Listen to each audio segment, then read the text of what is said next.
Hola, ¿cómo están? Muy buenas noches, buenos días, buenas tardes, independientemente de la hora en que vean esta presentación. El día de hoy, el Club de Contadores del Perú, en su membresía tributaria, presenta el curso virtual Planeamiento del Cierre Contable y Tributario del Ejercicio 2023. Este curso virtual tiene 2 sesiones, cada sesión de 3 horas, a cargo de la doctora Rosa Ortega Salavarría, contadora pública colegiada, magíster en tributación y política fiscal por la Universidad de Lima, actual directora de la revista Contadores y Empresas, consultora independiente en doctrina contable, NIF y su impacto y repercusiones tributarias y docente de la Universidad de Lima. Doctora Rosa, ¿cómo está? Muy buenas noches. Tiene usted el micrófono habilitado. Iniciamos con esta primera sesión que nos convoca para el día de hoy. Muchas gracias, Edu. Bien, muy buenas noches a cada uno de los participantes que nos acompañan el día de hoy. Un gusto saludarlos, como siempre esperando que se encuentren bien. Vamos a realizar, como ya se ha señalado en estas 2 sesiones, temas vinculados al planeamiento del cierre contable y tributario, en la cual desarrollaremos algunas pautas, consideraciones importantes y relevantes que es importante tener en cuenta. Como primera parte, el día de hoy vamos a trabajar sobre lo que es el cierre contable, ¿no? Principalmente, y mañana veremos algunas consideraciones vinculadas al cierre tributario 2023.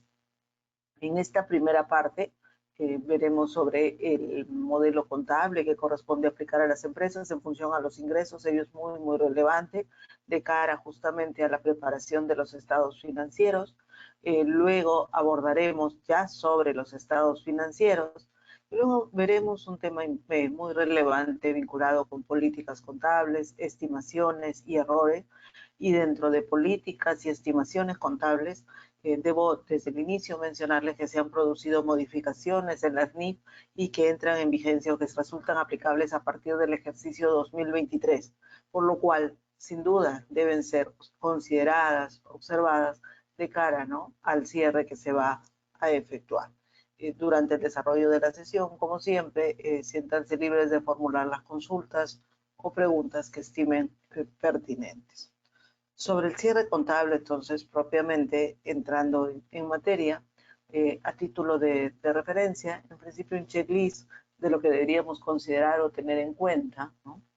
Lo primero es definir el modelo contable basado en NIF que le corresponde aplicar a la compañía. Eso vamos a ver ahora con mayor detalle. Evaluar la hipótesis de la empresa en marcha.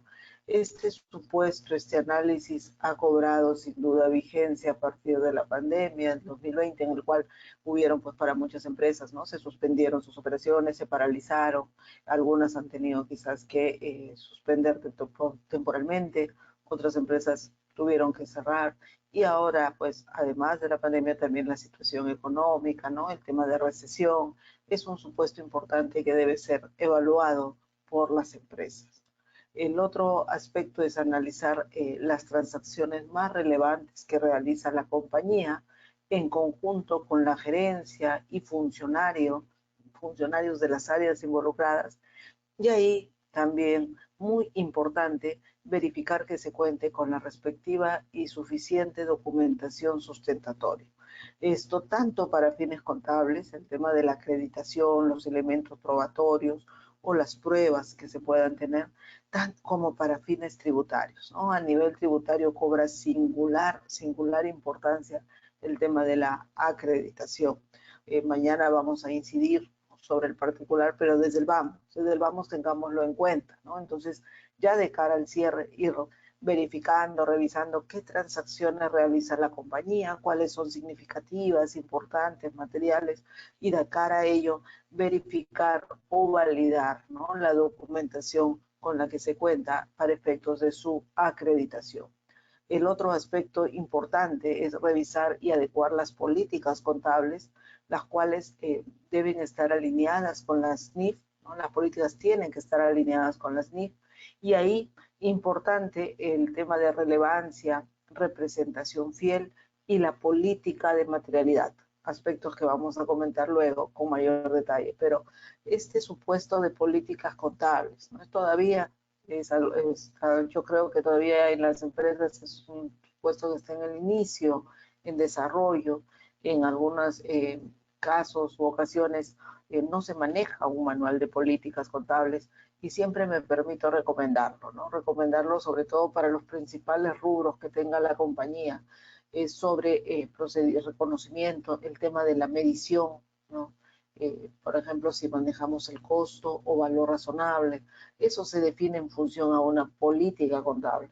Entonces es importante revisar, adecuar, y si no existieran políticas contables, la recomendación sería que se preparen o se elaboren.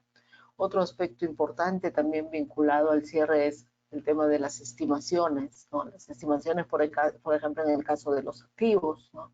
Estimar el valor de un activo, ver si ha sufrido o no una desvalorización o un deterioro. Eso es un supuesto directo que nos involucra en el proceso de cierre.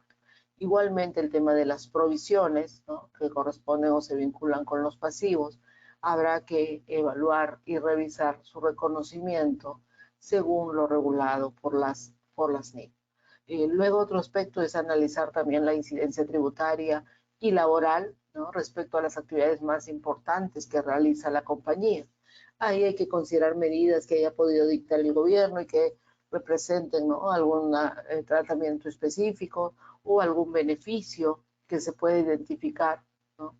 Y habrá que ver en paralelo, ya que vemos el tema tributario, también habrá que revisar si es que surgen o subyacen incertidumbres respecto al tratamiento otorgado, ¿no? Por ejemplo, para el 2023 y 2024 está vigente el beneficio de depreciación acelerada. Habrá que ver si la empresa aplica este beneficio y ello cuál es el impacto, ¿no? A nivel tributario y también el tratamiento, la incidencia tributaria. Se dio también un beneficio, por ejemplo, en la ley del empresario joven, en la cual se permite a las empresas deducir, ¿no? Un importe adicional por remuneraciones que sepa en respecto de personal joven que se contrate. Entonces son supuestos importantes que deben ser evaluados, tanto desde la mirada del beneficio como también la incidencia o el efecto para fines tributarios, ¿correcto? Ahora también habrá que ver, por ejemplo, hace poco el sábado, si no me equivoco, ha salido una norma que habla sobre lo que va a realizar el gobierno, por ejemplo, para mitigar el impacto del fenómeno del Niño. Si bien ahí alguien puede decir, pero ahí no hay un tema tributario, sin duda, el fenómeno del Niño es un aspecto importante que debe ser considerado por determinadas empresas según el sector. Habrá que ver, ¿no? Cómo puede impactar ello, posibles pérdidas que se vayan a generar o determinados supuestos o previsiones que las empresas tengan que realizar, ¿correcto? Eso es importante, evaluarlo, considerarlo de cara también al cierre del ejercicio. Luego, en línea con lo que estamos comentando entre el tratamiento contable versus el tributario, se tiene que determinar las diferencias temporarias que puedan surgir y calcular el impuesto a la renta diferido, ¿no? De acuerdo con la NIC 12 del impuesto a la ganancia. Aquí hay que tener en consideración las diferencias temporarias que se puedan revertir en el ejercicio. Eso depende del control de lo que se haya reconocido, ¿no? Puede ser que ya se hayan reconocido diferencias temporarias como a nivel de un impuesto a la renta diferido, activo o pasivo, y que esas diferencias temporarias se puedan revertir en este ejercicio.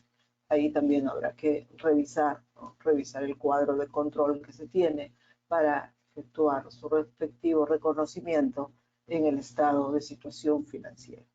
Luego, el tema de revelaciones, ¿no? Hay que identificar y presentar las principales revelaciones, incluyendo incertidumbres y riesgos que puedan estar asociados. También evaluar posibles hechos, ¿no? Posteriores que podrían producirse al cierre del ejercicio para identificar si implican ajustes o revelaciones, ¿no? Nuevamente, ¿no? Todo el tema del fenómeno del Niño es un supuesto que ya se está evaluando, que ya se considera, que ya está anunciado, ¿no?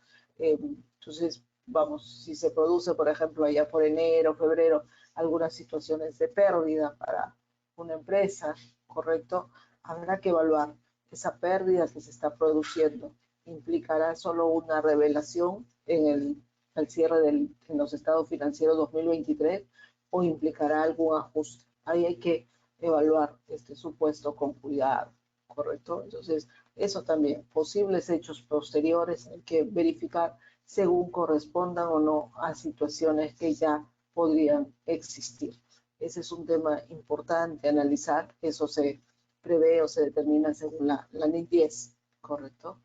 Y lo otro, es recomendable que la gerencia elabore una hoja de ruta, ¿no?, de los principales aspectos que deben ser observados durante todo el proceso contable hasta la elaboración y formulación de los estados financieros 2023.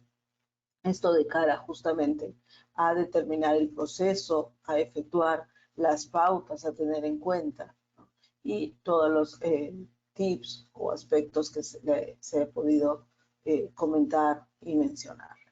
Sobre esta base, sobre el tema del cierre, algunos aspectos ya en concreto por rubros, ¿no? La hipótesis de empresa en marcha, que ahora comentamos con mayor detalle, el supuesto entonces de hechos posteriores, hemos visto empresa en marcha, hechos posteriores que pueden ocurrir luego del periodo de que se informa, pero antes que los estados financieros se emitan. Un aspecto también importante es la medición a valor razonable, ¿no? Hay normas contables que establecen incluso la obligación de medir a valor razonable y en otras responde a una política contable. Eso bajo las NIF plenas.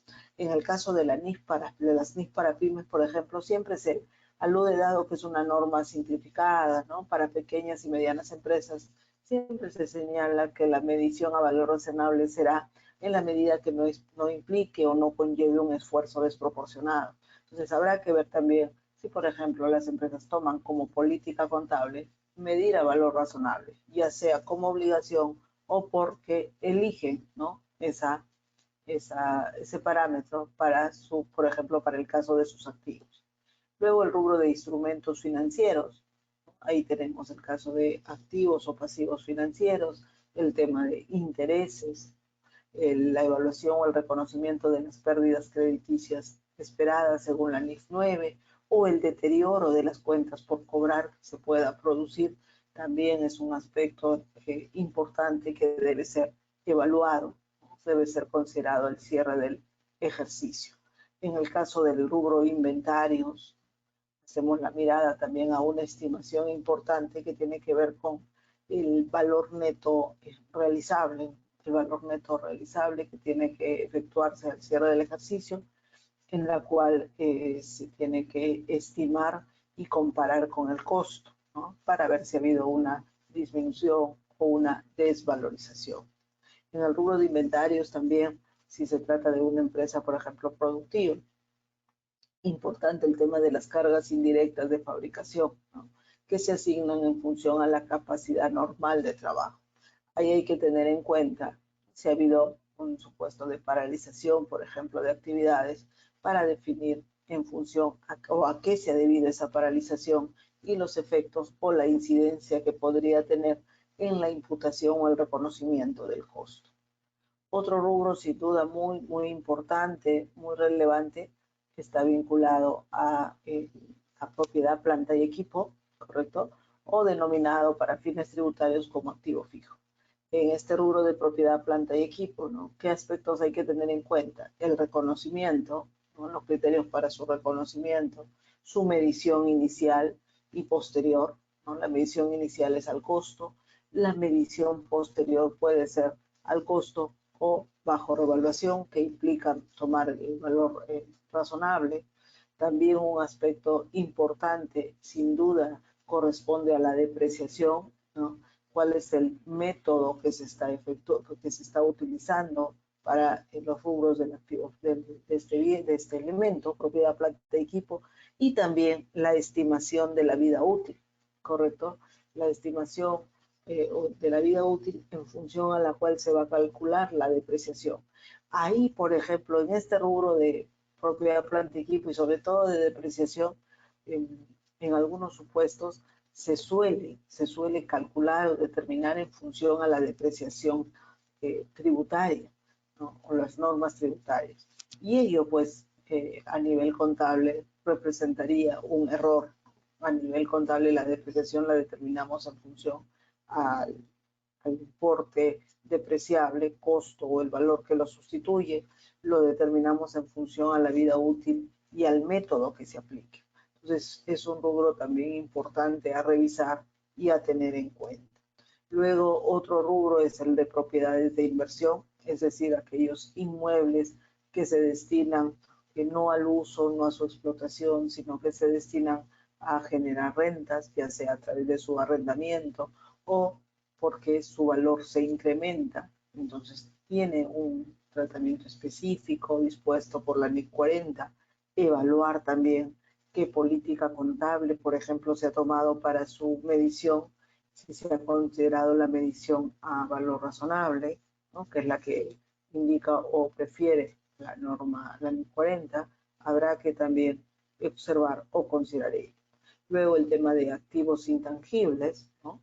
Sobre su reconocimiento, su medición y el análisis de su vida útil, ¿correcto? En el caso de la NIC 38, la vida útil puede ser finita o indefinida. En el caso del NIF para pymes, la vida útil siempre es finita, ¿correcto? Entonces, ahí también igual, ¿no? Hablamos de activos intangibles, tenemos que revisar el supuesto de la amortización. Y luego, en el rubro de arrendamientos, ¿no? Habrá que ver en qué papel o el rol está la empresa. La empresa está en el rol de arrendatario o arrendador. Si es un arrendatario, ¿no? Va a reconocer o va a aplicar la NIF 16 o aplica la NIF para pymes. Ahora vamos a revisar sobre el modelo contable, pero eso es importante también tener en cuenta. Entonces, en el supuesto de arrendamiento, si se trata del arrendatario, para fines tributarios, por ejemplo, habrá que ver si es un arrendamiento financiero o un arrendamiento operativo, pero para efectos contables lo que manda es el tratamiento según la norma contable. Si es la NIF 16, se da un solo tratamiento, no se hace esta clasificación, esta diferencia. Si es NIF pymes, ahí sí hay que evaluar si es arrendamiento financiero o arrendamiento operativo. Luego tenemos el supuesto del deterioro de activos no financieros, que también responde a una estimación, y esto se sustenta en la NIC 36. Es un aspecto nuevamente importante a observar, a tener en cuenta de cara al cierre, ¿no? Al cierre del ejercicio 2023. El supuesto de ingresos y a la vez de gastos, ¿no? Cuando nos referimos a ingresos y gastos, aspectos importantes también, ¿no? El supuesto de el momento en que se reconoce y que va asociado al término del devengo. Y ahí tenemos el devengo bajo el tratamiento contable versus el devengo jurídico tributario, según el artículo 57. Entonces se pueden producir y de suyo se producen diferencias. Entonces hay que revisar primero las transacciones que están generando los ingresos y cuáles han sido los supuestos, la política a considerar para su reconocimiento contable, para su medición. Aplicamos la NIF 15 o NIF para pymes. Aún hay diferencias todavía entre la NIF 15 y NIF para pymes, ¿no? Eso está en un proceso de armonización, de conciliación, pero aún no se ha concretado ello a nivel de norma, está solo como proyecto. Entonces, ¿cuál es el concepto que estamos aplicando? ¿Cuáles son las pautas o cuáles son los parámetros que tenemos en cuenta para reconocer los ingresos en un determinado ejercicio? Igual en el caso de gastos. Y aquí en la práctica, también lo que yo he podido apreciar o observar, que en algunos supuestos se asocia el reconocimiento de ingresos y gastos a la emisión del comprobante de pago. Y eso hay que tener mucho cuidado, ¿no? Porque el comprobante de pago es un documento formal, tributario, ¿correcto?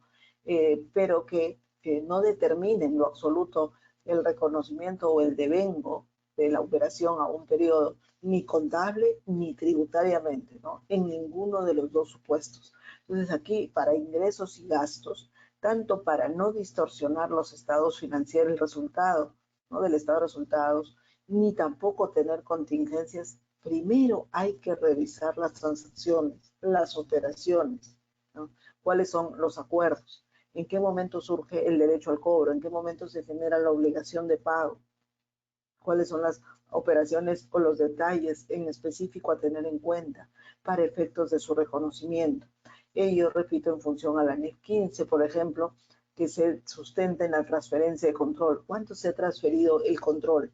Tanto para bienes o servicios.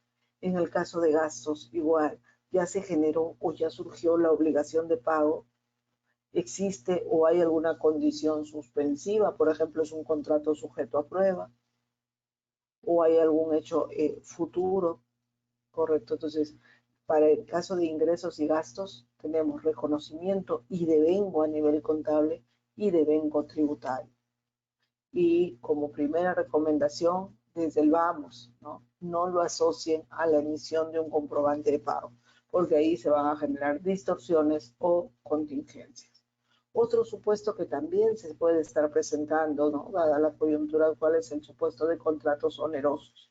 Cuando estamos hablando de un contrato oneroso, es decir, aquel que origina costos inevitables que se tienen que incurrir, pero que exceden los beneficios económicos. Puede ser por un contrato, se tiene que cumplir con el contrato, pero ya esos costos originan, ya no originan una ganancia, esos costos exceden a los beneficios. Y esto también bajo el marco de la NIC 37.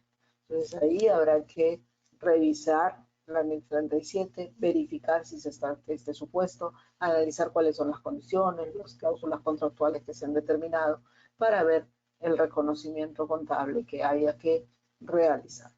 Como pueden apreciar de los rubros que he permitido considerar como principales, sin perjuicio que puedan ustedes observar otros, esto subyace a nivel del cierre una revisión primero del modelo contable en general, en teórico, y luego llevarlo, aterrizarlo a los rubros en particular y centrarnos en la política contable, en las estimaciones, la medición a realizar.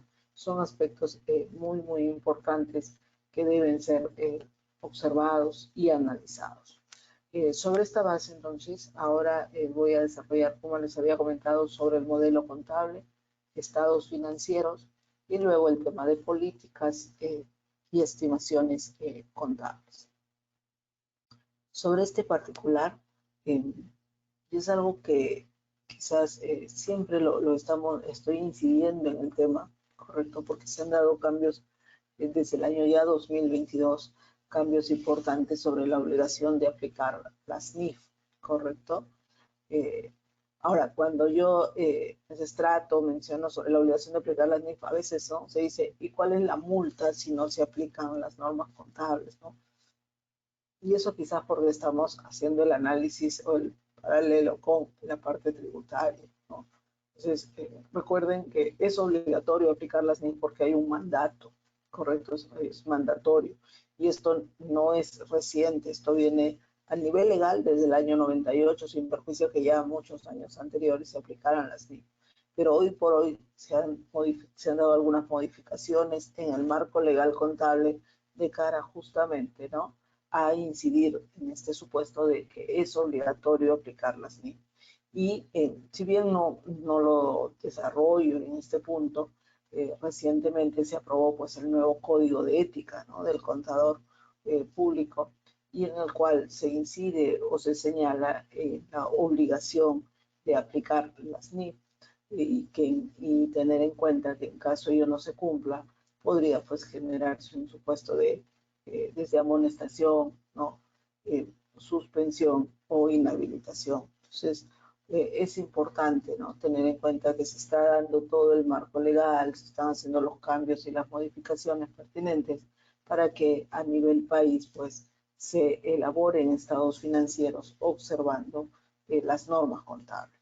Entonces, dentro del marco legal, en principio, tenemos la Ley General de Sociedades, luego la Ley del Sistema Nacional de Contabilidad, y esta ley del Sistema Nacional de Contabilidad es la que señala o regula, que es el Consejo Normativo de Contabilidad, el ente que regula la contabilidad para el sector privado, y luego el Consejo Normativo, en base a esa autorización, es que realiza la aprobación, correcto, es que aprueba las NIF vigentes a nivel internacional para su aplicación en el Perú. ¿Okay? Aprueba las NIF para su aplicación en el Perú.